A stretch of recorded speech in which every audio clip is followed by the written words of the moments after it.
Ladies and gentlemen, as we kick off this morning's program, please help me welcome back to stage Jamie Casper.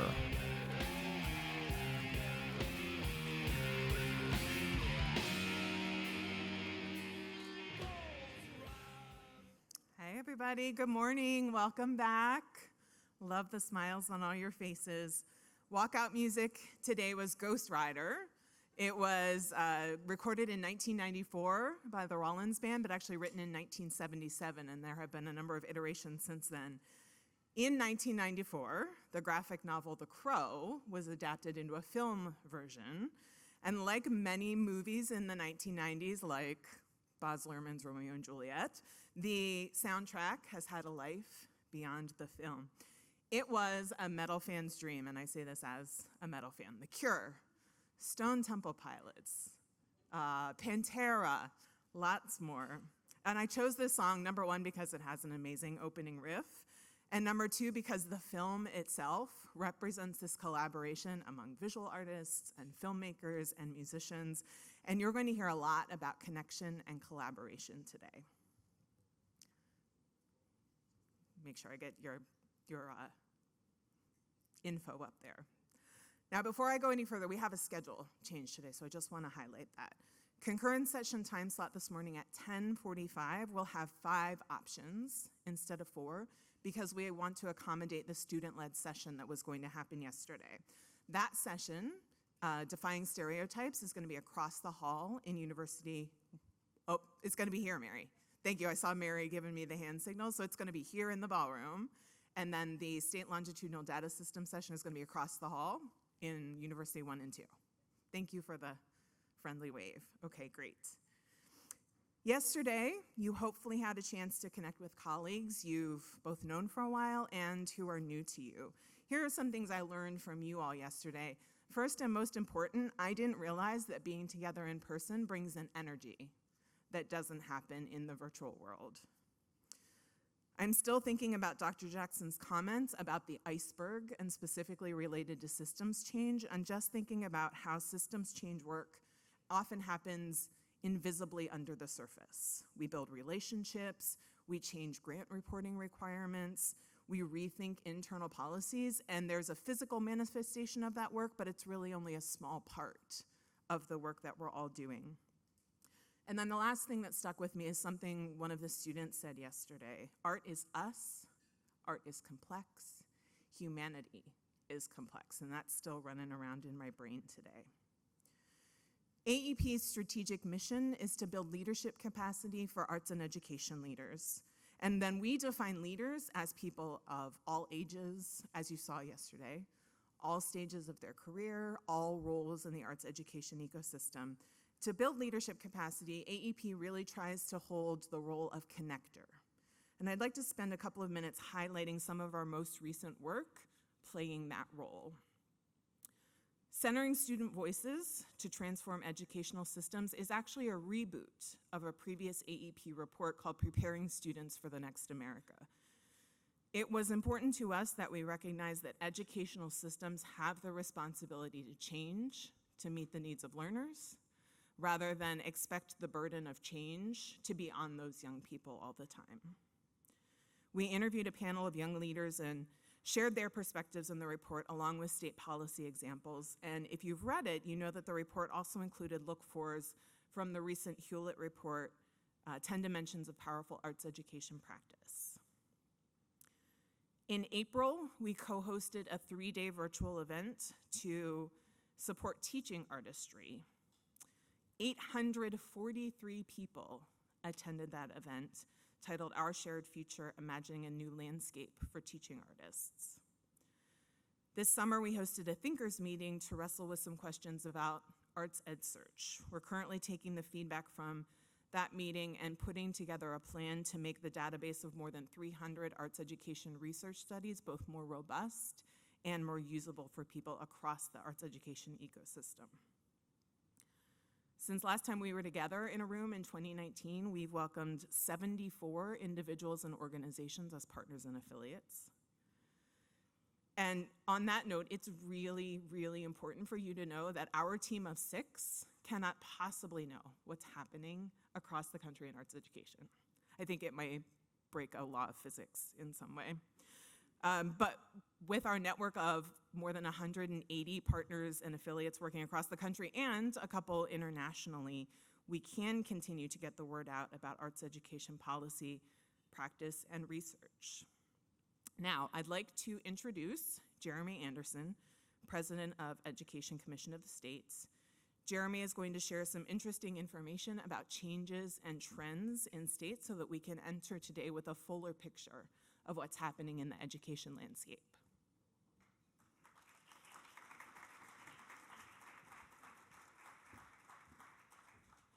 Good morning. I do not have street poetry. I am not an intern. I'm a different start to your morning than yesterday. But I do want to talk to you about the art of politics. Because what we do at the Education Commission of the States is really track every single state and what's happening and how they do the work that they do with their legislature, with their governors, with their chief state school officers, and it matters a lot for the work you're doing in the arts education field. So we really view ourselves nationally as an indispensable part of any team so that we can be there to help some of these policymakers, some of whom may be brand new to their job, and some of whom, honestly, may be on the education committee but may not have a really strong education or arts background. And so we're here to help them better understand what's going on. We actually track every single bill in every single state. I've got 60 staff, and that's what we love to do. When the omnibus appropriation bill passes in California, we're actually excited because we're actually going to read it. And we're going to be able to pull out from that every single policy that impacts arts or impacts early learning or impacts transitions for post-secondary students. So when we get a call from some of these policymakers, we can tell them, your idea, great. Here's 5 other states that are already working on something that you might be able to learn from to help them have a better knowledge of it. We do the work that we do through the research of looking at all of these bills, also the large number of reports that we put out. We are the home for the Arts Education Partnership, and we are really excited about the partnership we've had with the National Endowment for the Arts and the U.S. Department of Ed. And so the work we do involves a lot of the reports Jamie's talked to you about and a host of others that we put out that are around the early learning, K-12, workforce areas. We also do a lot of convenings, this being one of our 4 biggest convenings that we do with the AEP team, and we do a lot of counsel. I've got some of my staff from ECS who are here to help us with this event, but they're leaving tonight because they're heading up to a New England state because they're testifying tomorrow at a legislative hearing. And so what we want to do is talk a little bit about where have we seen some of the intersection of arts and education, and then I want to talk to you about elections, because I think it's really important for you to have a little bit of a crystal ball on some of that. The AEP team, in conjunction with our team, puts together the State Arts Education Policy Scan, and this can be found on our website. We'd urge you to take a look at it because we look at 14 different policy areas this year, and we look at every single state and say, where are they? Have they made progress? Do they have these key areas around arts education? It's a really good way for you to see where is my state and how do we compare with some of our peer states. And most states do have peer states. It's those that are geographically around them, and most states have one state that they kind of aspire to beat, not to be, to beat. It's very competitive with some of those states. So this is one of our tools that I'd urge you to utilize, and on the ECS website, we actually have an interactive map that you can track with any education policy issue, including all of the arts ones we do, that continues to be updated overnight on where some of the new bills are. We know that there's a lot of different changes that have happened, and we know that there's been a big impact around a lot of arts programs. We know that a lot of states have implemented a lot of different grants programs for the arts. Some of this is because of ESSER funds. Some of this is because of them actually looking at things a little bit differently over the last couple of years from when ESSA actually passed, right before COVID hit. We know that 31 states now recognize arts as a core academic subject, and that's a big change that has been moving over the years. And we know that 2 states now offer a STEAM diploma seal. And I think that's a really important one because that's a big change, and it's, again, acronyms. Jamie said don't use those, but STEAM is science, technology, engineering, arts, and math. And so that's a big change in those states to be including arts in that diploma seal, and a big move on behalf of the arts education. So a couple of the trends that we've seen are really focused on where has arts intervened with these education policies. One of those is around mental health and wellness, which we've seen a lot in the last year, maybe 2 years if we look a little bit longer. And the other is around educator recruitment and retention. And so I want to give a little bit of a sense of what we're seeing in those policies. Around mental health and wellness, we've seen a lot of states that have made some big jumps because of COVID. Jumps that maybe should have been made before COVID, but COVID was the impetus that caused this. We know that 70% of students have some kind of health or wellness need that they actually look for services in their school. And so we've seen a lot of states change how they're funding and what they're providing. And two areas where arts have been input on all of this is really around the engaging arts therapists.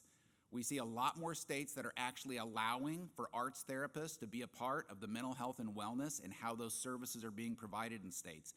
The other is a change to a trauma-informed approach. So the pandemic has been a trauma for everyone in different capacities and for many children and many families. And there's a lot of ways where arts can be embedded in that education and can really help students to process their emotions and begin healing. I would tell you a pandemic is not the only trauma that many of these children are experiencing. And so we believe this is going to be a transition that we're going to continue to see in a lot of states as we move out of this pandemic. The other one that we've seen is on educator recruitment and retention. So we do have a shortage of teachers across the country, and you've probably seen a lot of media around that. We would tell you, though, this is not because of the pandemic. We had this well before the pandemic. And where we really have the shortages is on some of the specialty teachers. So we're seeing this with some of the specialty sciences and special ed teachers in some of the foreign languages and the arts. And what we've seen is some states that have actually made some changes in their certification and licensure for teachers based on those areas. My wife and I have a daughter who is a senior in college, and she is student teaching right now. She wants to be an elementary school teacher. There are no shortages for elementary school teachers. There are plenty of those. But there are shortages in these other areas. And so some of the examples that we've really seen on that are really focusing around how they can help on two areas. One is the certification and licensure, and allowing for there to be a better opportunity for some of these teachers and some of these teaching artists to actually be able to get certification in the states. The other is around pay. We are seeing a lot of areas where it is a big hurdle for some of these teaching artists to actually get in and be able to get a job that is actually paying and paying adequately for what they need. But there are states that are opening that up in different ways. We haven't seen a large movement on all states, but we've started to see this, and I think we're going to see more and more of it, so it's something we're going to continue to keep tracking. The next thing I want to talk about is elections, and I do not have a crystal ball, and I'm not going to tell you who's going to win all these elections in November, but there's a lot we already know, which is really important for you to have in the back of your head. We know across the country that there are 36 governor's races that are taking place. They're taking place in the states that are shaded on the screen that you see. We know that of those 36 states, there are 8 of those states where the governor chose not to run again or was term limited. So we have 8 new governors coming in guaranteed. We also know that a lot of those governors who are running for re-election happen to be governors that were Democrats and were running against the Trump administration. I don't know if it's going to be simple for them to get re-elected when they're running in a different kind of election now, when we're seeing some really tight races in some of those states. Really important because a change in administration in some of those states usually means a stoppage of policy. It just doesn't move for the first year as they're trying to build their team and make appointments and get people into office. It also means that some of the policies you might be championing in your state may just come to a halt because a new administration may be slow to continue to move on those for a little while. We're seeing a lot with chief state school officers that are changing. This is really important for the K-12 aspect of the work that you're doing. The chief state school officer usually is the Secretary of Education that is running the state education agency. There's 50 of them across the country, but it's really interesting because 13 of them are elected, 13 of them are actually appointed by the governor, and the rest are actually hired by the State Board of Ed. And so they have really different ways that they work. But we know that we've had 11 chiefs who have been replaced just within the last 14 months. That's a large number of change that's happening. We also know that of the elections that are taking place, I told you 13 are elected. Well, we have 7 of those who are on the ballot for November. And just to show you how unique it is, 7 elections, the 4 that are listed in purple have already lost or didn't run. So in South Carolina, the chief retired. In Oklahoma, the Republican chief who'd been elected multiple times switched parties, became a Democrat, and is running against the governor. And then in Idaho and Wyoming, the chief did not win the primary election. And so these are some big changes when we start to look at numbers. That means we've got at least 15 chiefs that we know of who've been changed within the last year. And that's a really high number of chiefs changing, and it means the policy is going to be slow to move. We also know, lastly, about legislative elections. And you're like, sure, there's a lot of elections. We hear it. We're getting mailers. We're seeing it. These elections matter a lot when you think about who is on the education committee in your state and who is chairing the education committee in your state. So we've got 46 states that have legislative members who are up for election in November. But the way we look at it, I went too quick there, the way we look at it is how many of those education chairs are going to be returning? Because if you've got a new education chair, there's probably a lot of bills that might be moving or not moving because the institutional knowledge is not there. As of this morning, 27% of the education chairs are going to be replaced. We know. We know from retirements, we know from term limits, and we know from primaries that have already been lost. That's before we even get to the November elections. And again, if there's some changes in those legislatures, maybe who's in charge, which party has the leadership, that will probably have a lot of other changes. 27% of the ed chairs changing means there's a lot of churn going on for these policymakers, which means there's opportunities, but it also means that some of the institutional knowledge may not be there. So while you're ready to talk about arts education at a really deep level, you may need to remind yourself that you've got someone who's new to the job and you need to be talking about it at more of a 100 kind of class level to get them up to speed on the great work that you've been doing. We've got a state relations team that's available to help you if you've got questions on any of this in your state, and so please let us know how we can help to serve you. What I want to do now is transition to our next panel, and I'm really excited to be able to introduce Klaus von Zastro, who is one of our senior directors of policy at the Education Commission of the States.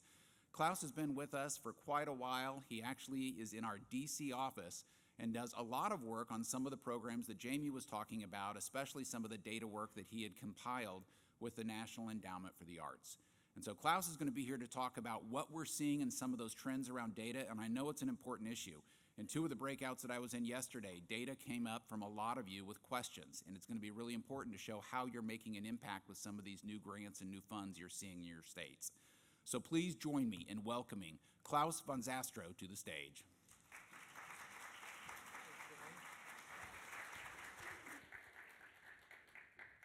Thanks very much, and thank you, Jeremy. It's really wonderful to be here to talk about education data and arts education data. I should tell you I do not have my glasses on. I apparently forgot them, so I do not see you.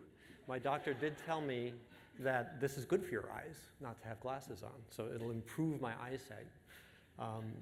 It's not working, but so if there are, when it comes to question and answer time, I will rely on, I know, Mary and others who will all make it work. But I did want to say I'm so pleased to be talking about education data today, and it might sound like it's not the most inspiring of all topics, but in fact it is very inspiring, because education data is what really lights your way forward, right? It's what helps you make decisions. It helps you understand the kinds of needs that you have and how you can best address those needs. And the thing is that arts education data is an especially interesting and important topic. Many people don't realize it, but the arts education community right now are the trailblazers in education data. And the reason why you're the trailblazers in education data is because in many ways you've been left out of the data conversation for the last 20 plus years, right? So we've had a lot more data in education in the past decades, and it includes data on things like mathematics, on English language arts, on graduation rates, all of these things which are very, very important, but arts education really wasn't the kind of thing that was typically reported on. And so it's the arts education community that has been stepping up to figure out where data already exists, where there might be new data, how to find data and information to understand what you need and what you can do to address those needs. And so as a result, you really are the trailblazers. And in fact, Educators in other areas and disciplines are watching arts educators to see what they're doing with data. In fact, I know for a fact that there are a lot of people in engineering in K-12 who have been looking on with interest at what's been happening in arts education data. So I'm very, very pleased to be able to talk about this today with two distinguished education colleagues who will be joining me in a minute to talk about what's going on in this area.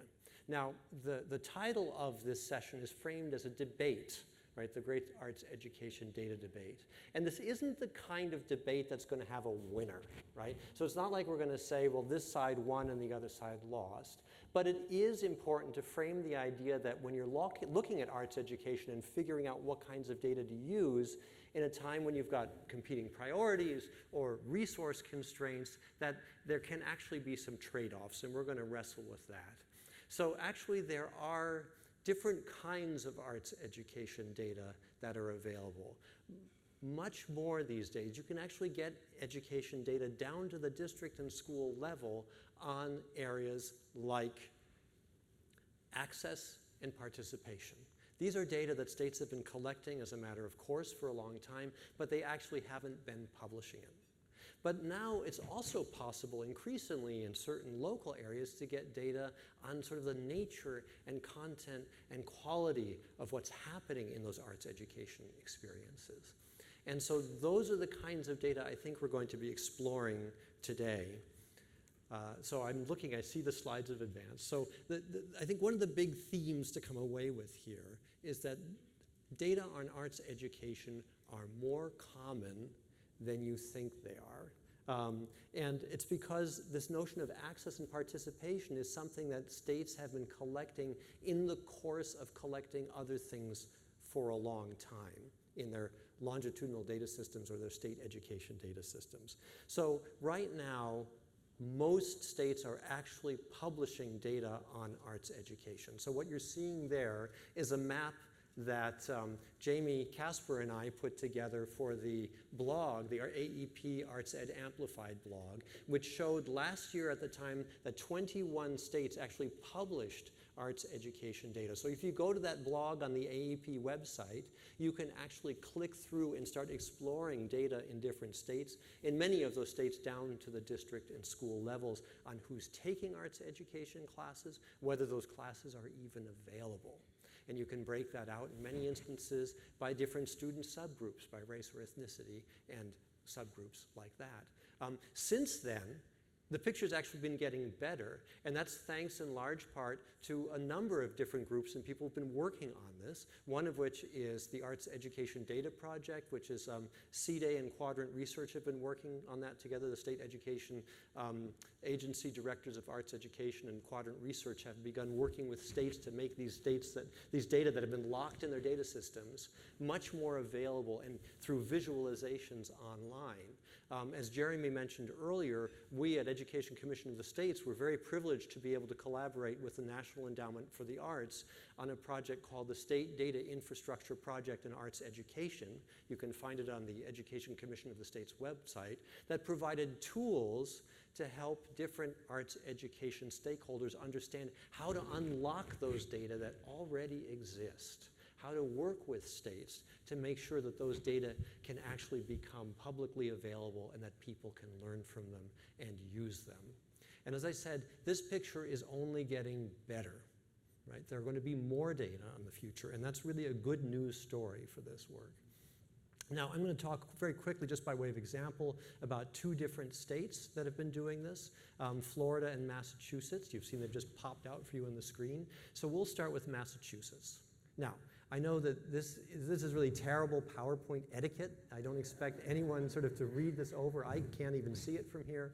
But what you do know about this is that it gives you a vision of just how much data could be available. So this is in the state of Massachusetts. It's in 2021. You can see that you can search by things like student subgroup. You can search by grade level across the top.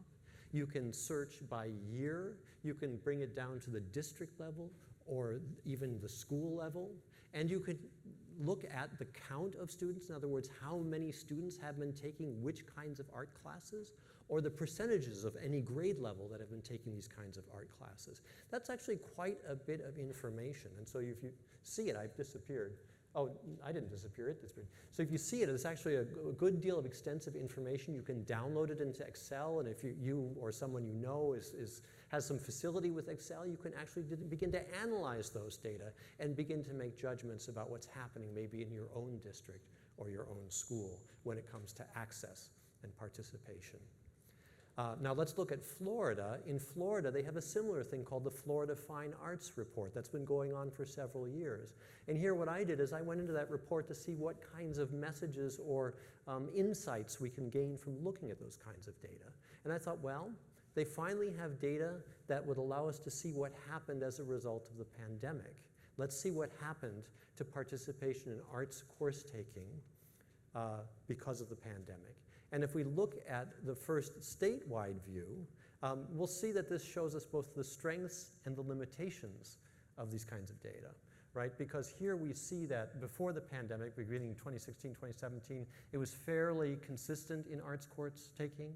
And then between 2019, 2020 and 2020, 21, we see a 3% drop off, right? That doesn't sound like a lot. It actually is substantial. But the reality is that's probably understating the challenge, because we all know that just having participated in the class doesn't tell you what the class was like. And when schools shuttered, I knew from personal experience, having observed what my daughter was experiencing in arts class, it just wasn't the same. So here we already see that idea that access and participation data only get you so far. But they can be pretty useful, because in this particular instance in Florida, just like in Massachusetts, you can look at what's happening in districts and you can look at what's happening in schools. So I started looking at what was happening in a couple of districts. I'm not going to shame the districts here, but let's call this District A. Look what happened there. This is one district in Florida, and this is an example of what happened to arts course taking because of the pandemic. A precipitous decline. I looked at another district, and it told a very similar story. And so the idea here is, even though these kinds of data are not maybe as complete as you'd want them to be, and they don't paint the full picture, they tell you that this warrants a closer look. If you're in that district, it's time to investigate. So these kinds of data can be very, very helpful. But let's look now at the other kind of data that's beginning to crop up in communities across the country. The kind of data on arts ed's experience is scarce. It's not available everywhere. It's not available across an entire state, but it is actually beginning to come online in communities across the country, and it's the kind of thing that communities can think about doing themselves to understand what's happening in their own environments in arts education. So here, many of you may have seen a version of this before. This is from Ingenuity Incorporated out of Chicago. It's called the Art Look Map. It's a map they've undertaken in Chicago, and they've also now undertaken in a number of other communities across the country. And what this does is it combines the kinds of data that you would think about, that we just talked about, in things like access and participation, but it also gives you data on things like professional development for teachers, or is there a dedicated arts education budget? Or are there connections with out-of-school arts programs that are happening right now? And a number of other things that give you richer detail about the quality of these experiences that students are getting and the quality of support that arts educators are getting. Now, it's harder to get these data. You have to be sure that you know what you're getting into, but in fact, in Ingenuity, there is actually a system in place right now whereby there are surveys that go out to different arts education providers, to principals, to providers in the community, to figure out exactly what's going on at much more granular detail.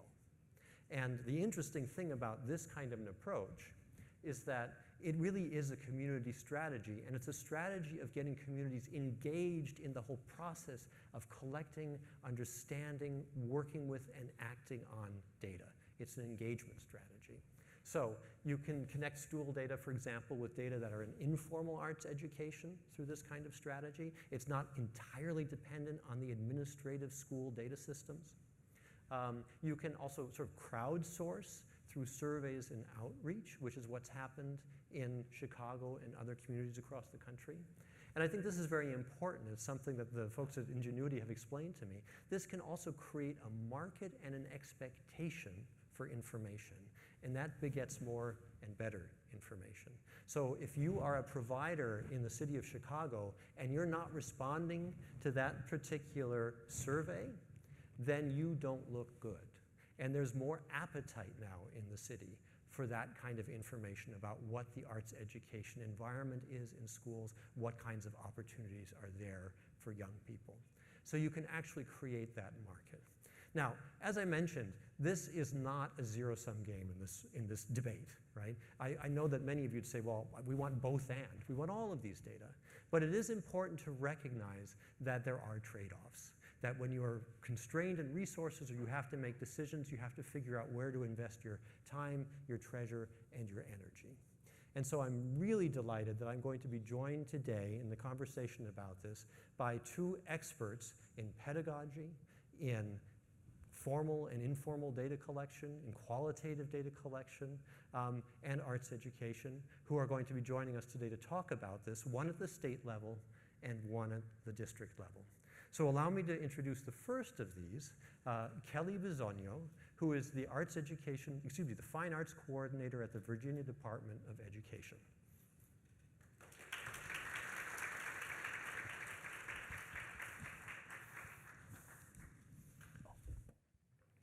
Thank you. Well, thanks so much to Klaus for framing this conversation, and to Dr. Lisa Pickett, who will be speaking next, who's willing to engage in some dialogue around data. I'm going to highlight a few critical points about state education data, and there are 6 of them. The first one that you may have already heard from Klaus is that states already collect a wealth of information and data. This information is housed in massive data warehouses. They are repositories for vast amounts of numbers. The scope of the information housed in these warehouses is giant. There are thousands, if not millions, of fields of numbers.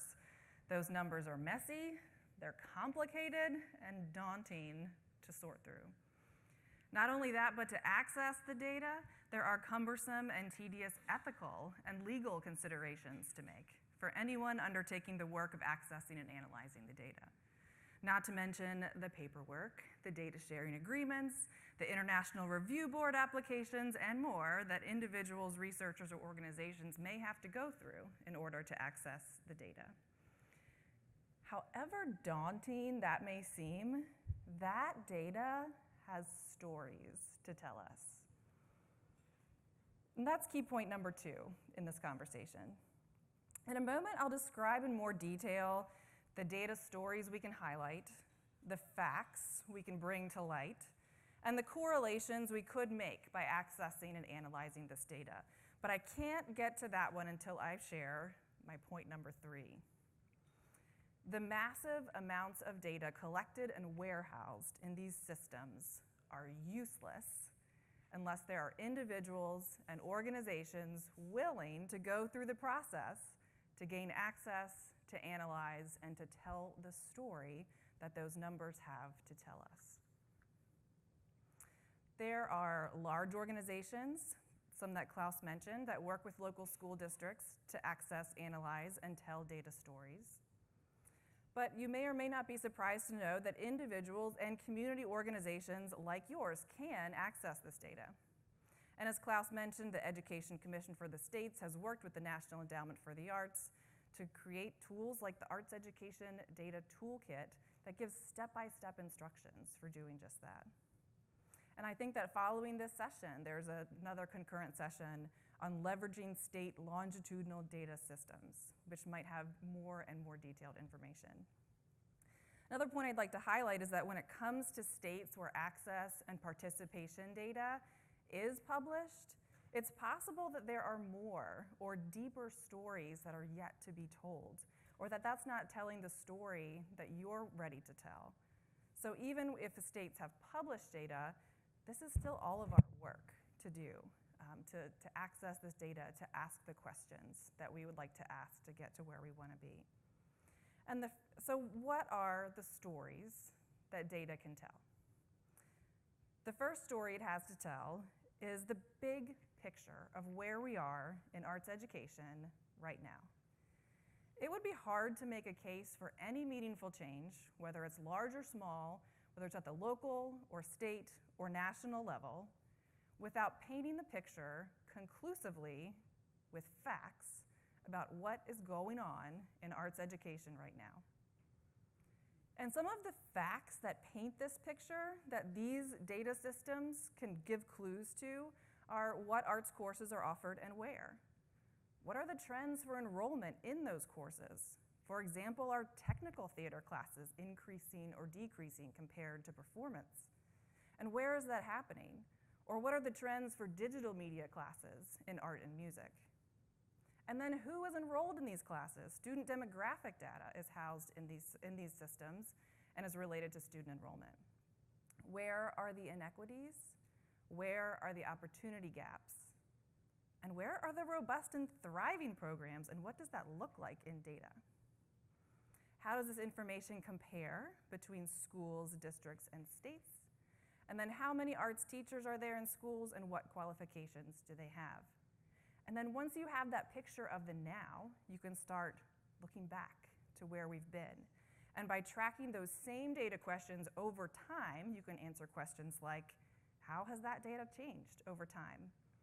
How has the data changed in response to national crisis? And how has the data changed due to new state or federal legislation or policies? And because there's so much data in these data warehouses, you could go beyond arts enrollment and start deriving correlations such as the relationship between arts participation and state testing data, or the relationship between data on arts enrollment and student attendance or graduation rates. Many states track student data beyond high school and the transitions to post-secondary education, and so much more. So that's my point number 4. We can't possibly get to where we want to go until we show where we are right now. So who cares about this data? Who's it for, and who are we telling these data stories to? Here are just a few examples. For state officials, commissioners, a state superintendent of public instruction, and state school board members, data can show the big picture of art education without relying on anecdotal evidence. Leaders want the facts, and they want the evidence. Policymakers can use information to track the impact of state policies. District and school leaders can direct resources to schools that need them most. They can implement professional learning based on needs identified by data. And they can track trends in course enrollment by course or arts discipline. Parents, students, and the public can see how their schools measure up when it comes to arts offerings and can find schools and programs that offer what their student interests are. Arts councils or commissions can identify areas of need and communities where their programming might be most beneficial. Arts advocacy organizations can use the data to present the facts about the specific items they're advocating for. Arts education professional organizations could compare their membership data with statewide program data to make new connections or identify membership trends. And institutions of higher education could use the data to place pre-service teachers with programs that meet their goals or with schools that offer highly robust programs. So this brings us to my 5th point. Because there are so many stakeholders in this work, data projects are strengthened by partnerships. There are so many benefits to painting the big picture of arts education with data, and so many stakeholders to share these stories with, that the work of accessing and sharing data takes effective partnerships. Wouldn't you like to believe that an individual like me would have the capacity and the resources to tell all of these stories to all of these stakeholders all on my own? And data systems and education agencies are evolving to build capacity for this work by providing wider access for positions like mine to the data and to Tableau for where we can tell data stories. But even if I develop the capacity and resources to do this work on my own, I hope you can see from this conversation that the potential impacts of this work will be maximized when effective partnerships are fostered. I cannot speak for all states and organizations that undertake this work, but I can share that in Virginia, we're working through the process of building arts ed data dashboards using a third-party organization. This undertaking is bigger than any one group or organization, and even by working with a third party to do the heavy lifting of data access and analysis, I could not engage in this project without the partnership of our Virginia Commission for the Arts, the Virginia Coalition for Fine Arts Education, and our fine arts professional organizations. We have banded together for this project, and we all have a unique and essential role in it. Our Commission for the Arts is providing essential resources and support to get the project off the ground and partnering and applying for grant funding. The Coalition is taking a lead role by bringing partners together, fundraising, and they will house the dashboard. In my role at the Department of Education, I'm serving as a point of contact for data sharing, and we'll be able to use the data to provide statewide programming and make data-informed decisions. Our professional organizations are also providing needed resources and support for the project. We all have a role when it comes to professional learning that will come once the data is available and rolling it out to teachers and then in the public messaging that takes place around the dashboard. When the data comes out, in some ways, we'll all use those data stories in the same ways for the same stakeholders, and in other ways, each organization has a stake in the types of stories that are told and to the audience they get told to.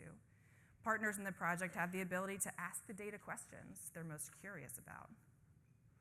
And while this work will allow partners to meet their individual goals, partnership is essential because the impact of this work is related to goals that all of us share. And so that brings me to my last point. Art education data offers an opportunity for collective impact. The collective impact of telling the story of arts education access data includes that we can help all children and youth access arts education programs no matter where they live. We could make the case for directing funding to the arts, and we can show the impact of how that funding made a difference in our programs. Everyone, the public, parents, leaders, and lawmakers can understand how successful their schools are at providing students with access to quality arts education. State and local leaders, educators, parents, funders, and communities can use data to direct resources to schools that need them most. We can move conversations about the importance of arts education away from opinion and into factual evidence. We can develop and implement strategies to increase participation in arts education at the local, state, and national levels. So the data already collected by state education agencies has a story to tell. But that story won't get told unless stakeholders, partners, and arts education leaders take a vested interest in accessing, analyzing, and telling the story of that data. Thank you, and I look forward to hearing from Dr. Pickett and continuing the conversation.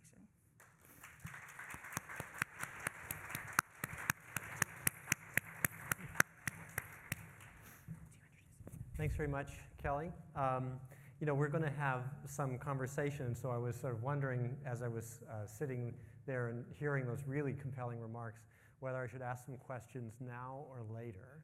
And I think I'm going to ask them later because we want to hear sort of the broader sweep of the kinds of data engagement that are possible. But I think this idea of having partnerships and community is going to be a motif that runs through all of this. It's not so much that the data exist, right? They do exist. They've existed for a long time. It's the people, the partnerships, the communities that work together to make sure they're available, that they're usable, that they're actually used, and that they contribute to advancing the kinds of goals that are so important for arts education. And that's really important because that means that it's people like you, it's people in states, it's people in agencies who can work together to make this sort of thing happen. And now I'm very delighted to introduce Dr. Lisa Pickett.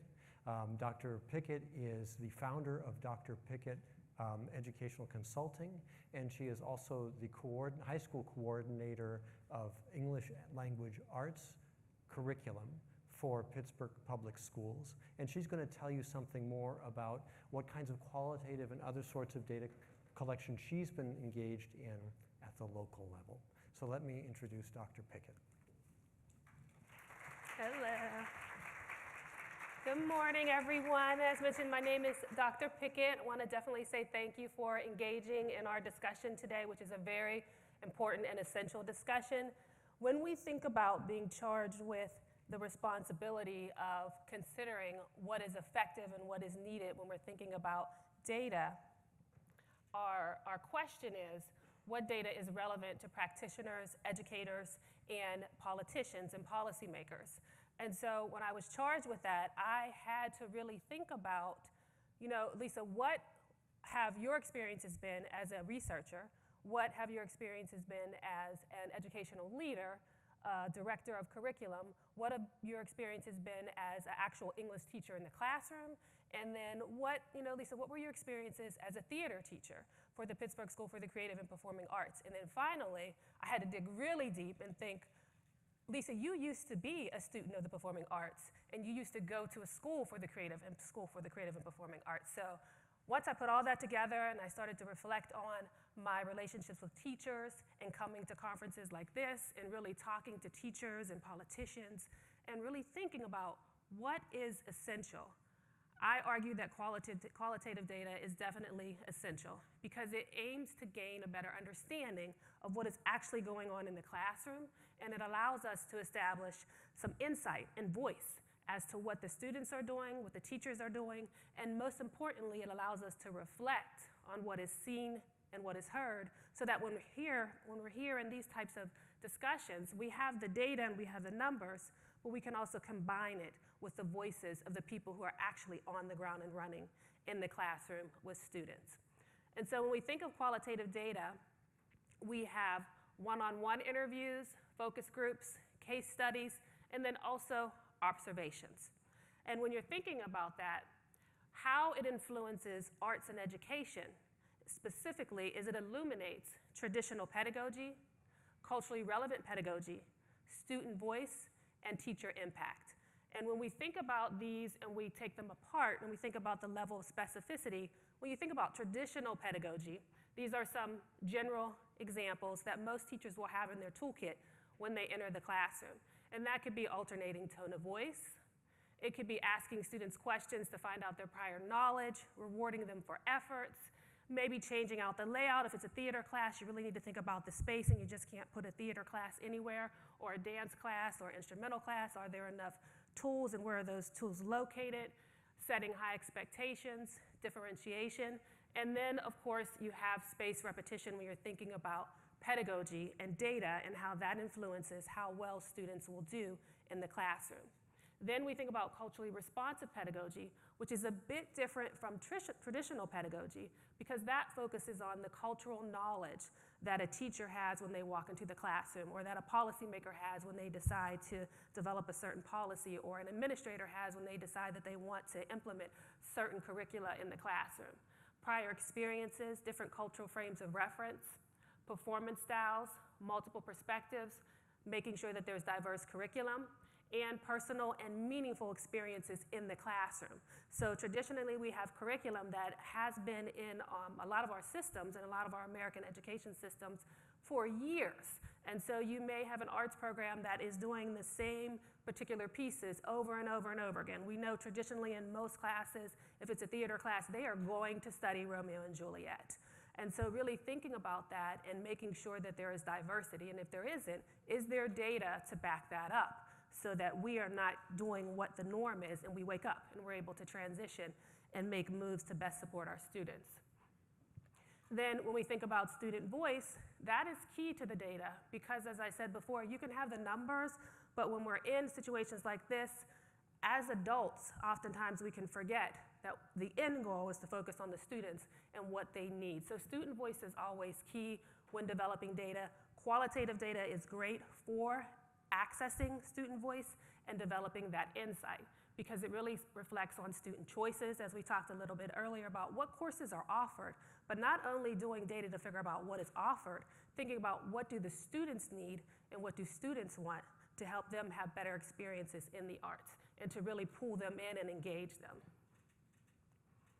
And then finally, the element that is key is teacher impact, using data to determine how impactful are the teachers and what it is that they need to be successful, and really training educators and administrators and all that are involved, educational influencers, to really think about how can I best support the educators in the classroom so that they can be able to do well and support students. Because it really serves as a guiding post to pedagogy, which at the end of the day, once again, I always stress, supports the students. How do we do this? The essential elements when considering qualitative data is to first think about what are the learning intentions? What are the goals? Establish success criteria, aligning resources to accomplish those goals. So if we know, like I said before, if we are in a classroom, it's a theater classroom or instrumental classroom, we get the spaces, and then a couple years go by and nobody has been paying attention to the instruments, nobody's been paying attention to the space. Do we have enough funding to continue to promote these programs? That's really thinking about what is our success criteria in terms of how to weave that all together so that they're successful in the end. Because I've been in plenty of classrooms where initially the program started and all the supplies were there, but as the years progressed, the pianos needed to be tuned up, or maybe the ballet bars were broken, or maybe the speakers weren't working, but there wasn't any money in place to continue to develop that program. And so you then have teachers who are running around trying to find access to things that are free and kind of begging other people for supports, when in reality, if we had that data that focused on the overall success criteria and constantly monitored it, it would help.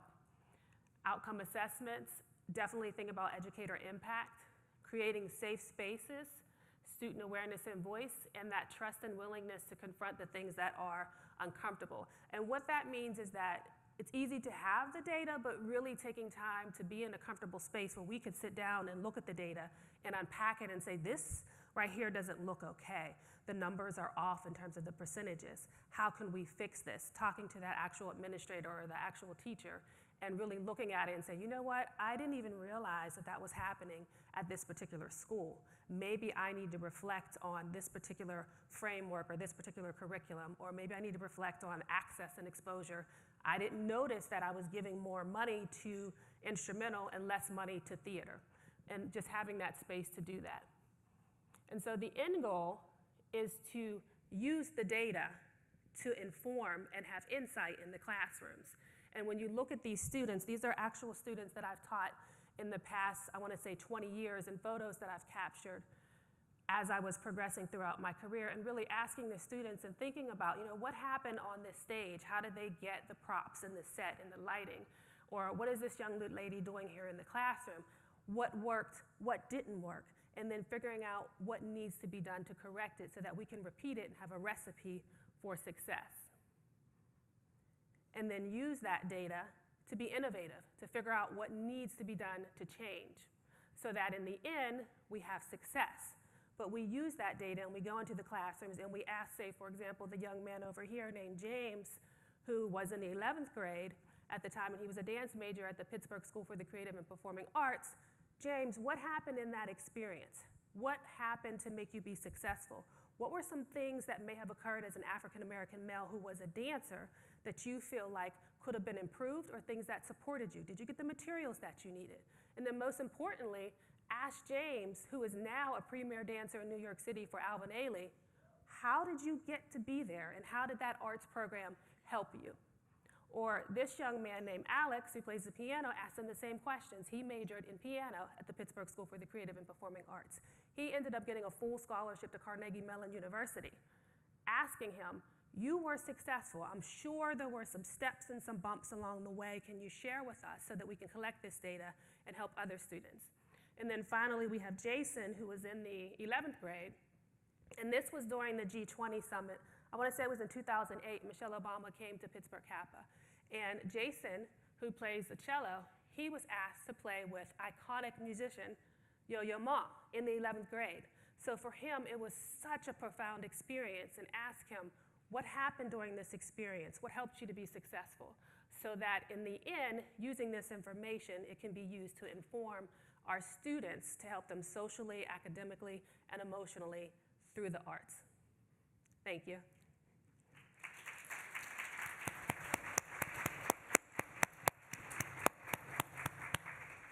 Thanks very much, Dr. Pickett. Thank you very much for laying this out. And so what we're going to do now is I'm going to sort of ask both of you a few questions, and then we're going to open it up for questions from the whole room before we end on a poll to see where you stand in the great arts education debate.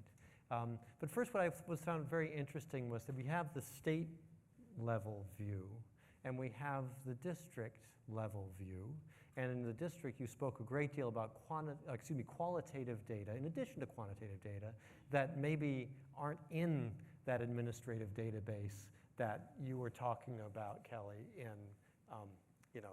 at the state level. So is there any way, first for you, Kelly, is there any way that you think that you help people drill down to the qualitative with the more administrative data you've got in data systems that's mostly quantitative?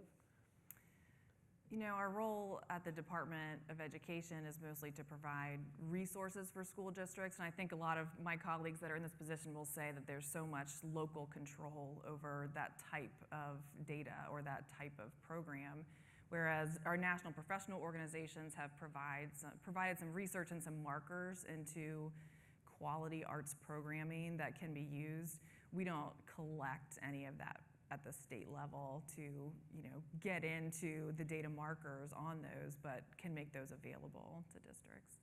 Well, then let me turn the question to you, Lisa, from the other point of view. Do you find that data from the state, in this case Pennsylvania, help inform the kind of more qualitative data and inquiry that you were describing? I think it does, just as long as there is an overall goal and vision to make sure that educators are intentional about doing that, or else we'll go back to the norm of just looking at the quantitative data. But if you have someone who is experienced and they know that, okay, we need to also remember to look at the qualitative data because it focuses on bringing the numbers alive. So it really is about being intentional and making sure that you find that balance. And do you have a sense of what can happen if you're not intentional? So in other words, you said, if we're just looking at the quantitative data, yeah, what happens? I think what happens based on my experience is, once again, we continue to do what we've always done, and then we get what we've always got. So say, for example, most traditional schools will have, you're guaranteed to have a visual arts class, and you're guaranteed to have an instrumental class. Because it's just what we've always done. It could be based on money and finances, but a lot of students will say, well, what about dance? What about literary arts? I want to be a writer. Or what about production tech, which you talked about a little bit earlier? Those types of elements we won't necessarily think about unless if we have the qualitative data. Yeah, and so I guess in some senses, using data as a compliance exercise rather than as a learning exercise seems to be one of the big things that... Yeah, and I like that you said that we have to keep focused on what the goals are, because we can show the number of students in seats in an arts classroom, but is that the goal? Is the goal to have 25 instead of 30 in a classroom or in a program? And so, the goal is to have vibrant programs that are meeting the needs of our children and our communities and not the numbers on the screen. So I think keeping an eye on both things is certainly important. Well, it's interesting because I've been having conversations recently with people who are in the data world, not necessarily in arts, but in other areas. And one of the, excuse me, I'm ruffling my microphone here. One of the things that keeps coming up as so important is that there has to be a vision for what data are for. That you always start with that vision rather than with the data.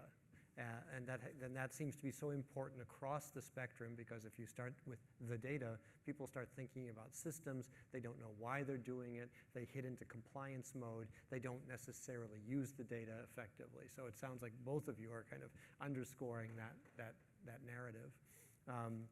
Kelly, tell me a little bit more about, I know you're right now working in Virginia to make arts education data much more available to a broader public audience.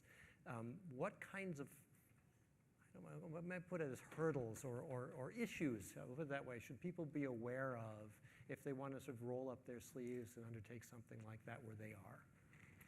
It takes time, and it takes resources, and it takes people. I think we imagine that you can input your question and output the data, and it's just so much more complicated than that. And so as someone who's not an expert in data, I have to be connected to those that are to navigate that. And then again, it's, like you said, we have to know what we want to do with this data. And so the goal is not just to have a dashboard, but what is it that we're trying to do? And then who are we advocating to once we have that available? So it really does take the partnerships, and there are ways that I'm limited in my role in a government agency to be able to advocate for the arts, but I can use the facts. And so the data is just so helpful for us in our role to be able to talk about arts education through a lens of the facts and what the data shows. But having those partnerships with our other organizations and community partners allows that data to kind of get more inspiring and more real and being used for some of those loftier goals. So it really does take all of us working together. Yeah, because data could be so intimidating if one isn't experienced with it and really doesn't know how to look at it. Like myself, I specialized for years in teaching English language arts. It wasn't until I became an actual educational leader that I really started to dig deep into data, and I had to really go through a lot of trainings to really be able to feel safe and comfortable, to look at the numbers and the data, to unpack it and ask the right questions. And that's an interesting point. You mentioned how, before you have that kind of exposure, and I should say I personally didn't originally come from a data background myself, that it can seem intimidating. And I think it's also fair to note that in past conversations in education and things like accountability and all this, data can also become associated with some things that weren't awfully popular and with practices that weren't always broadly embraced. And so data, the concept of data can also carry some kind of baggage. Have either or both of you encountered that at all?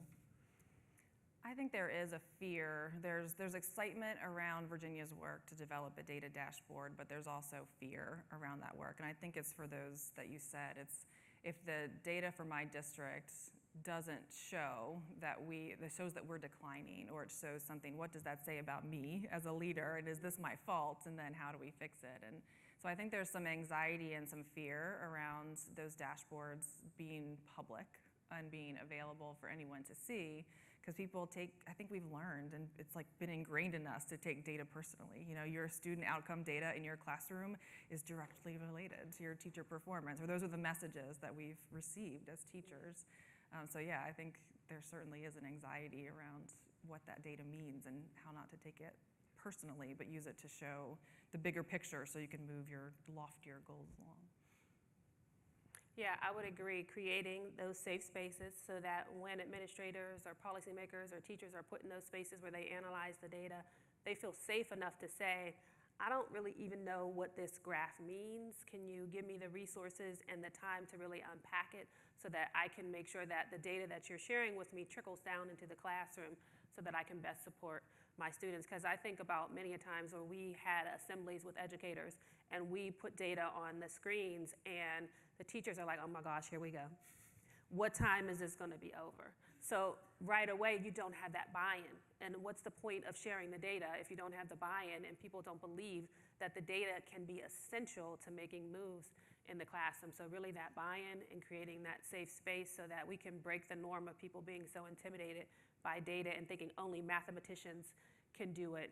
but really creating that space and time is key because there are a plethora of platforms that have data available, and you can click on the reports and you can maneuver through it, but if you don't have those necessarily tech skills to do that and you're not tech savvy, it's hard to navigate. So really having spaces available that allows teachers to develop the tools to do that, and educators and administrators. You know, it's interesting you mentioned about sort of the platforms. The flip side of some of this platform thing, at least that I've witnessed in the last 10 years or so, is that's getting easier and easier to engage with data. You know, now we have, someone mentioned Tableau. I think, Kelly, you mentioned Tableau earlier.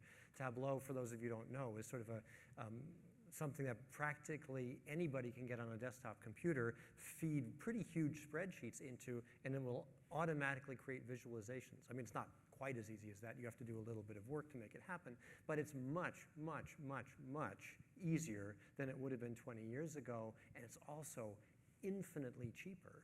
So there's a way in which right now that barrier to entry into this data world, at least on the quantitative side, is getting lower and lower. And I think what we saw with Ingenuity is that even on the quality, I mean, Ingenuity is quantitative, but it's also qualitative in the kind of descriptions they're creating, what's happening in Chicago and other communities. That barrier to doing that and displaying it and making it really accessible and letting people click in without having to be statisticians, that is becoming lower and lower. So in a way, we're in something of a golden age, I think. But Lisa, I wanted to ask also about something in the qualitative side, and that is questions of what happens outside of school. Does that sort of enter into the conversation as well when you're looking at data and what kinds of opportunities? Yeah, definitely. I would say that it's important to look at how education has influenced students once they leave the classroom and how they're able to use the skill sets that they used later on in life. And then in terms of building relationships with, say, community members or nonprofits, really having that partnership so that we're also having discussions not just with the students and the teachers, but with the nonprofits that want to help or with the community members that want to help, so that there's that open line of communication so that everyone is able to provide insight and not one person is just the owner of all the information and all the data. Everybody has a chance to manipulate it and adapt it and adjust it. But like I said, it's definitely a challenge because one has to be very intentional about making these types of moves. Yeah, and making those connections and partnerships, presumably, so that you could even begin to collect that information. I think I've got maybe time for one more question before we open it up to everyone. So I'm kind of hogging both of you for a minute more, and then we'll have broad questions. But the question I also wanted to think about was privacy, right? That's something that looms large in a lot of data discussions these days. You know, data about students, if it's personal information, has to be private. It's critically important that it remain private. You know, this is students' futures who are on the line, and so there have been a lot of conversations about that over the past 5 or 6, even 7 years. Is that something that you confront at all or encounter in the work that you've been doing? Definitely. Definitely. When we collect data, for example, with the Pittsburgh Public Schools, and we attempt to ask the students questions where they're open-ended, where they can write responses, they never write their names on the surveys or the polls.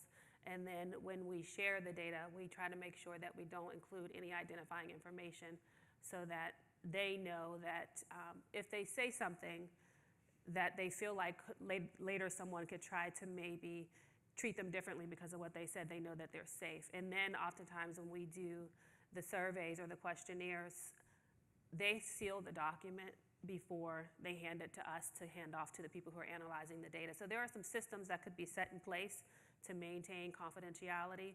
And then people, of course, have to be trained so that they know how to maintain that confidentiality and have certain skill sets so that they don't reveal certain information about students. Similarly, for state education data, anyone who wants to access these systems or these numbers doesn't just get the keys to the spreadsheets that have student identifiers and numbers on them. There are specific processes to go through a data office to ensure student privacy. And not just privacy, but ethical use of data. We had our third party in Virginia, Quadrant Research, who we're working with for the Arts Ed Data Project, had to complete the IRB review in order to have access to the data. That's Institutional Review Board? Yep, Institutional Review Board to ensure ethical use of human subjects for research. to make sure that that was all in line. And I think going through steps like that is, again, it's cumbersome, it's tedious, and it feels like government bureaucracy, but it really is to protect student privacy. And we have long drawn out data sharing agreements with anyone who would be looking to access that data, which can come from researchers and individuals, doesn't have to come from a company, but they, the data office at a state education agency will have those processes in place to protect student privacy. Yeah, and it's interesting. Sometimes the students will say, I want you to know I said this. I'm glad somebody's finally asking me, my opinion, and they're actually going to listen, because they'll say to me, Dr. Pickett, are you guys really going to take this information to help improve, our educational system in Pittsburgh Public Schools? I'm like, yeah, we are. Well, that's good to know. I know in many cases students are, it goes to your point of voice, right? That they know they have a voice, that they can actually have a voice that they're openly having and sharing what they really believe. But on the privacy issue, I think one thing that's helpful to remember if you're going to engage in something using state education data, that there are privacy hurdles you have to go through as soon as you get anything that's called personally identifiable information. In other words, anything that could identify a specific student. But if you're getting data that's been aggregated where they put a lot of things together and just getting you percentages where you can't figure out anything about a specific student, that's a different ballgame. That's much more accessible. But I think people are entering into this, the one thing just to be aware of is that there are privacy rules that you have to respect and think of. So I think with that, I'd love to be able to open this up to the audience for questions for our panelists.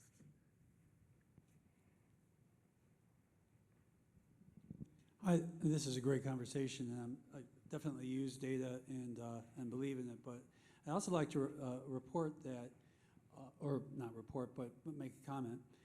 We have a large percentage, it seems like, of people who disregard data if it doesn't conform to prior belief. And in some sense, when it comes to teachers, that's understandable because we've had reform after reform driven by so-called data and justified by data, and then these reform movements end up causing a lot of problems and a lot of anxiety and a lot of fear. Sometimes these reforms aren't necessarily good for kids, and then they don't work, and then another reform comes along justified by data, and so teachers eventually tune out, and to a great extent that's justifiable. Why should I believe this, and you're citing data, when my personal experience says that this is a rabbit hole? You're just selling me an agenda that you personally believe in, and there's, in a sense, no reality there. Now, I believe in data, I've used it, I argue for quantitative data, et cetera, but I think for at least some educators and teachers, what I just mentioned reflects their personal experience. And so that's another kind of concern. So maybe it's a comment or maybe it's something you'd like to reflect on, I don't know. Yeah, I can certainly relate to that. I mean, I taught for 10 years too, and I can definitely relate to that. I feel like the conversations that I've had with arts education colleagues around data, the data questions that we're asking, I think take those things into consideration, and really the things that you can provide facts about can provide really great resources. For example, I could say in Virginia, I believe that we have less course offerings in the arts in our rural communities, and I believe there's less funding for those programs based on my visits in schools or based on what teachers are telling me. But until I have the data that shows that and the facts that show that, it's hard for me to make a case for the resources that should go into those areas or the ways that we can help from the State Department of Education. And so, I would like to believe that our arts education communities are really using these numbers and these data for purposes that, go back to the goal. Just as a reflection and sort of feeding into that fear, I think we have to be intentional not just about publishing the data, but telling the story of it. And I think one of the concerns or one of the worries is that we have stories to tell, but once we put it out there for the public, somebody else could start telling their stories too with the data that we've published, and that's certainly a concern. But all the more reason to front load these projects with the goals that you have and with the intentions that you have, and then being intentional about telling the stories that you're trying to tell. And even the word storytelling sounds like what you're saying, is that we're, and I don't mean that to say that we're, inventing or that we're not telling the truth. I mean it to say that we're giving the narrative and we're giving the perspective that we're trying to tell with that data. So I think, it's our role for those who are working with data to be very clear about what the goals are for that. And luckily in the arts, and we really haven't seen state standardized testing for the arts or anything like that, and I've never seen any interest growing for that type of student data to come about. And I think that's the type of data that sometimes creates that fear or that feeling that education is sort of moving in the wrong direction, where I think student outcome data is important and is certainly part of the conversation. We're not really looking to standardize art education with this data. We're trying to see where we are and where we can provide better supports and where we can provide greater equity. Yeah, I agree. What resonates with me the most with what you said is front loading.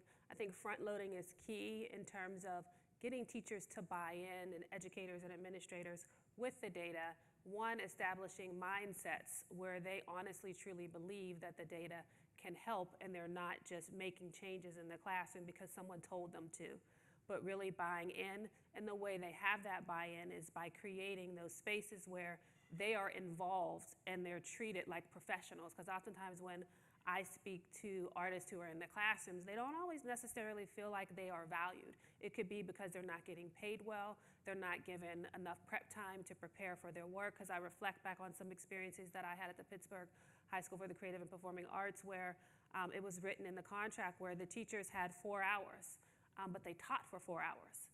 So they didn't have any time to prep, which means that they were prepping in their free time. So they felt like they were not valued and their time was not valued. And so when data would come into the space, they would be like kind of rolling their eyes and saying, we told you over and over again that we don't have enough time to develop our work. And then what would happen is that looking at it on the ground and running, their level of quality and performance in the classroom, it decreased. So say, for example, to get really specific, they would do the same choreography over and over again. And then students would complain that they were bored because every year they were doing the same dances over and over again. But if people would have listened to the data that was provided by the teachers, they don't have time to redesign and recreate what they were doing because they weren't being paid for it. But if someone would have said to them, come and sit down, let's have this focus group, let's have this one-on-one interviews so that we can better inform our program, they would then have the buy-in, their mindset would shift so that when the data would come out, they could see through the credits, okay, were there some teachers involved in this? Where did this data come from? Who actually was included in the data?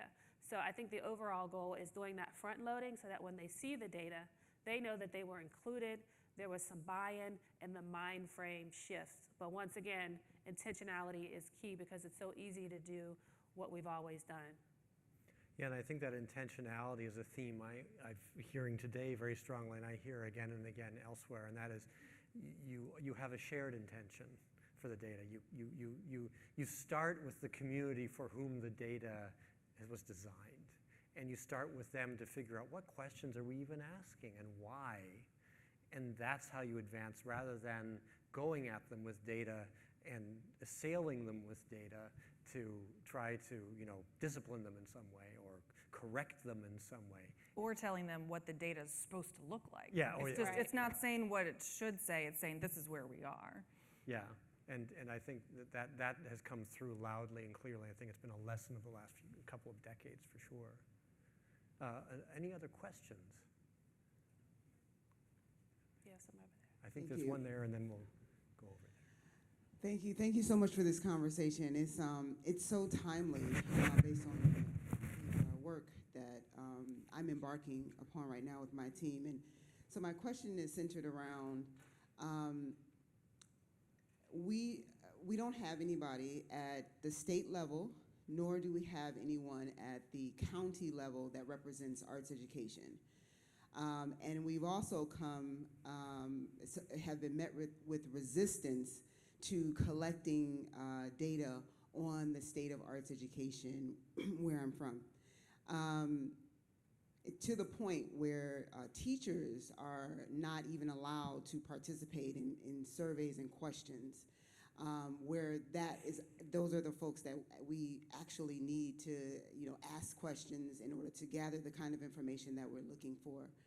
So how do we navigate collecting this kind of information that we need in order to inform our practice when we don't have a representative at the state level, we don't have a representative at the county level, and we have resistance coming from the district in terms of the kind of information that we might want to gather? How do we navigate around all of that? I'm not an expert on this, and I've been in this role for 3 years, but I swear I still feel new.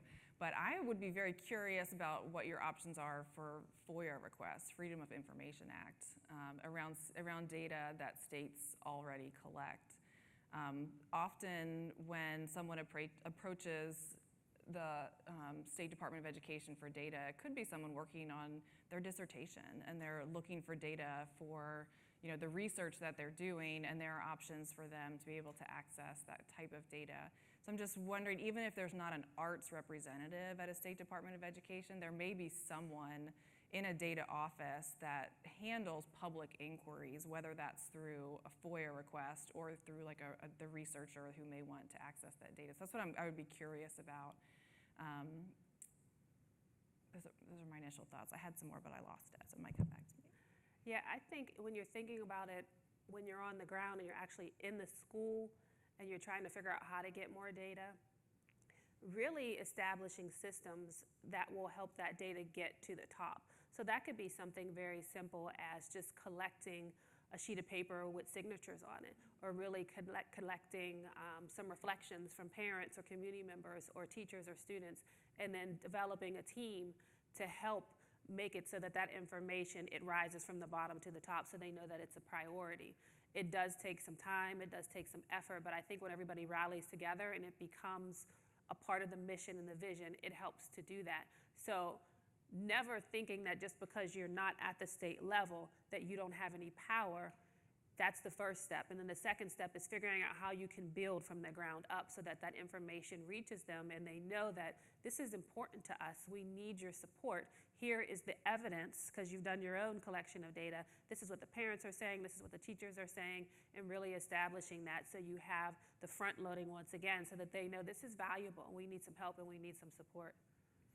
And we've already established that there's fear and worry around data, and so that may be that Department of Education or that group is worried about how that data would be used. So being clear about your intentions and approaching it from a place of curiosity and partnership and togetherness and the goals that the department has for education and how you're feeding into that. I think there's often a way to make sure that what you're asking for is aligned with what the education agency is doing too. And I would just make one quick further comment, and I know that there was another question over there as well. So we're going to go around the world here.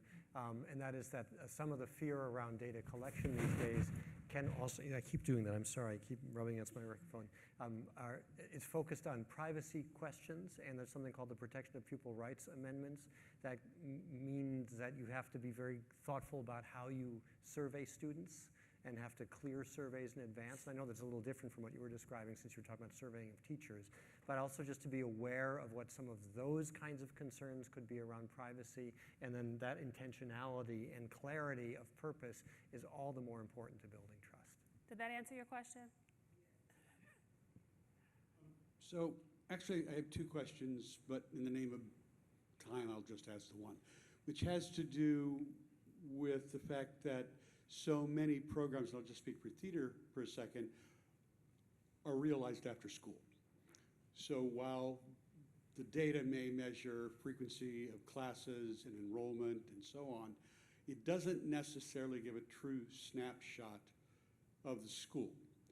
And so I'm really concerned about that, because that may misrepresent really in a state what's really going on in an individual discipline.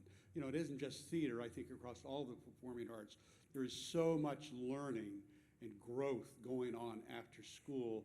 So I just kind of wondered what your perspective was on that. Thanks. I think that's a really good point, and there are certainly limitations to the data that a state education agency will collect, because often the only reason that we're collecting that data at a state education agency is for federal reporting for something. So unless, unless there's a need to collect that data, they don't just sort of pick things out of the blue that they want to know about. So if there's no sort of marker or desire they're trying to measure around after-school programs, that's not something that they would often collect. But there are ways to do it, and Ingenuity, which I think has become parliament for the Arts Outlook projects, has some clues about that, about how they collect data around community organizations and after-school programs that might be interesting to reach out to them to see how they do it. They don't go only through the state education agency, but they do surveys of districts and teachers to start gathering some of that information, and then also linking community organizations with schools that are looking for that type of support. So it's out there, but it's not necessarily at the education agency. Yeah, I agree. It's definitely an area that should not be neglected, and as you said, it's probably a bit easier to focus on what's going on in actual classroom settings during the school day, but focusing on the after-school programs is definitely key, and that's an issue that definitely needs to be addressed, because not all schools are doing it actually in the classrooms. Not every city has a performing arts high school and they're after school, like you said, because there is some profound work going on, after school that's really affecting our students and helping them. Because I think about, to this day, I am able to sit here on this stage because I was in a theater class. And I went to Performing Arts High School, and those skill sets that I learned after school, they stuck with me, to this day. And I wonder too, once somebody collects that information about after-school programs, then you could link it to the education data that's collected by the state to look at how student outcomes compare among students who are participating in after-school programs. So there may be links to the data that's already collected, even if it's not the data that's collected. Right, just having access to it. Mm-hmm. Did that answer your question? I think we had another question, and I know, Mary, you had a better sense of, Hi, everyone. My name's Angela. I'm the Director of Data and Research at Ingenuity, actually. And so it's been great seeing Outlook Map on the screen, but I actually had a question. So in Chicago, we do have over 90% of schools generally reporting their survey data on Outlook Map, and we do have hundreds of arts organizations. However, with new stakeholders or stakeholders we may have less buy-in, we do have questions about what's missing from the data. The schools that did not report the data we don't actually have reported on the platform, or what the data doesn't answer.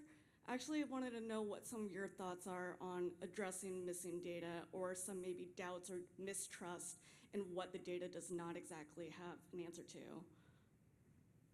Yeah, really thinking about, when you ask that question, what is it that you're looking for, and what is the question that needs to be asked, and really knowing to reach out and ask for help, and that it's okay to reach out to maybe academic scholars at a local university, or maybe reach out to an author who has already been published in that area, so that you can have some insight to help you better inform the next time you do the survey or the next time you do the poll, to get that data that is missing. But really taking that time to really sit down, unpack the data, analyze it, and create those charts and graphs and notes, so that you know, okay, this is what's missing, this is what we have, and these are the questions that we still have. Who can we reach out to for support, so that the next time we do this, we'll have those answers to those questions. And building trust and taking away the fear of blame for what the data will show. I think, there's, again, we've gone back to this several times, but there's a fear, and if that data is showing that your district is less successful than another one, then what does that mean about you? And maybe we just don't need to report that to Ingenuity. and the one thing I would say is that very often those gaps or lacunae, I guess you call them, that exist in the data, often over time will drive people to correct them, because the people who are in those gaps, or the data that are wrong, often make people look worse than they actually are. And that is an incentive to create that kind of correction. I think we have time for one more question. I'm from Massachusetts, where you showed the graph that had so much information. And I just want to underline what you've all said. It was a collaborative. The Mass Cultural Council, the Department of Education, Arts Alliances, we all got together in order to, with Mass Creative, to push for this survey to be created and then for it to be implemented across the state. We do have a state arts leader, Don Bensky, who might even be here, who has been very instrumental in ensuring that across the districts it's being completed every year. Parents associations have found it extremely valuable as they've been arguing for increased art instruction in schools. And you're right, you have to have a clear purpose, and the purpose in Massachusetts was to increase the core of art teachers across the state and to notice where there were equity issues, districts that didn't have the performing and visual and theater and literary arts available. So it is becoming a very strong tool in Massachusetts, and you can see it's quite broad, and it's filled in every year because districts do want to be able to demonstrate to not only the parents and the stakeholders, but also to the State Department that they're doing their best to increase arts access across the state. So I would just encourage you, if you're interested in this, it is a collaborative. If without the Mass Cultural Council and some of the outside funders, it wouldn't happen. But the state needs a partner to do this because it's a lot of work, it's a lot of data, but a lot of goodwill that actually came out of it as people could now say, this is where we need to go and this is where the resources need to go. It informs funders as they're looking at a district where the arts are underserved. So it's only numbers, it's only the number of professionals, but that's a very good beginning to be able to move forward to then the more qualitative. So Massachusetts and Don Bensky, I think, would be happy to talk with states that want to really move into a collaborative model. I think you make a really good point about who's asking for the data and what they would like to do with it. I think for me to go to my state superintendent and say, I'm looking around at some art education data and I have some things I'm curious about, it's very different than when a parent organization approaches her. And there's a lot more power when the community is requesting something for a certain purpose than even from what I would ask for from my position. So I think you're just absolutely right that it's who's looking for that information and who's asking and who's partnering in that project really does make a difference for the success of these projects. Well, thank you very much. I know we're just about a minute over our time. I did want to remind people about a poll. I'm looking at Mary. There is a poll if you go to your conference app. In this particular session, you can actually fill out a poll, and it's sort of to figure out where you fall in this debate. What sort of arts education data are most important to you? Access, participation on the one hand, or some of these deeper data on the other. And we know this is not an actual debate, right? We know that it should be a both and, but we also realize that there's a push and pull when you have to make decisions with resource constraints and everything else.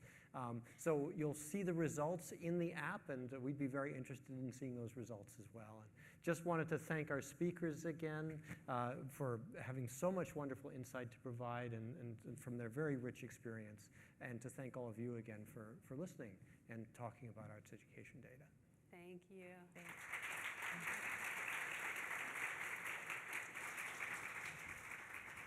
Yes, and thank you again, Lisa and Kelly and Klaus, for the really interesting debate. I know we had more questions, and so I apologize in advance. I'm going to volunteer you for something without asking.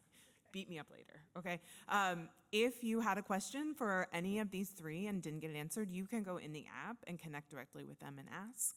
Or you can come and talk to me if you're not sure who the question should go to. Or you can also grab a Post-it off a table, write it on a note, slip it to any AEP staff member, and we can help get an answer for you. So please don't let the fact that we ran out of time keep you from getting answers to your questions. We are ready to transition into a break.